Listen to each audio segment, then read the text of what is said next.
TVK தலைவர் விஜய் அவர்களுக்கும் அவருடைய ஜோசியக்காரர் ரத்தன் பண்டிட் வெற்றிவேலுக்கும் உறவு எப்படி இருக்குன்னு பார்க்கலாமா? விஜய் நம்ம தலைவர் விஜய் வந்து கடகராசி பூச நட்சத்திரம்.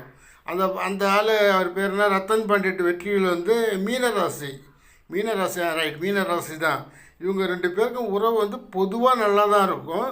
ஒருத்தர் வந்து கற்பனை திறன் அதிகம் மிக்கவர். யார்?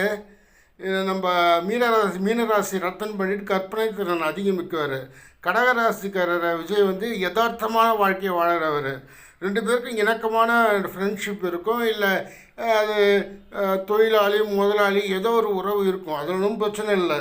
ஆனால் ஏன் வந்து நேற்று இப்படி ஆச்சுன்னா, ரத்தன் பண்டிட்டுக்கு ஏன் வந்து பதவி பறிப்போச்சுன்னா, அவருக்கு இப்போ ஜென்மத்தில் சனி. ஜோசியக்காரனுக்கு ஜோசியம் பார்க்குறேன் பார்த்தீங்களா, அவருக்கு ஜென்மத்தில் சனி அப்படி தான் இருக்கும்.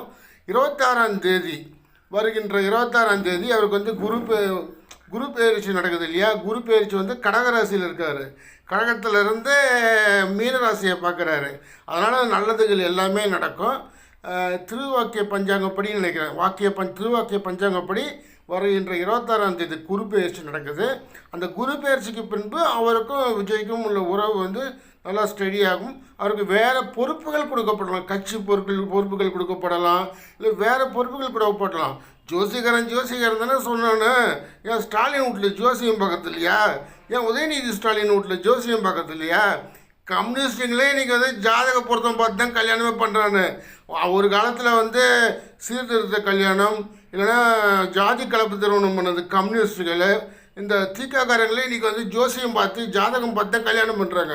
சும்மா ஜோசியக்காரன் சொல்கிறாங்களே, ஜோசியக்காரனுக்கு ஜோசியம் பார்க்கறது மட்டும்தான் வேலையா?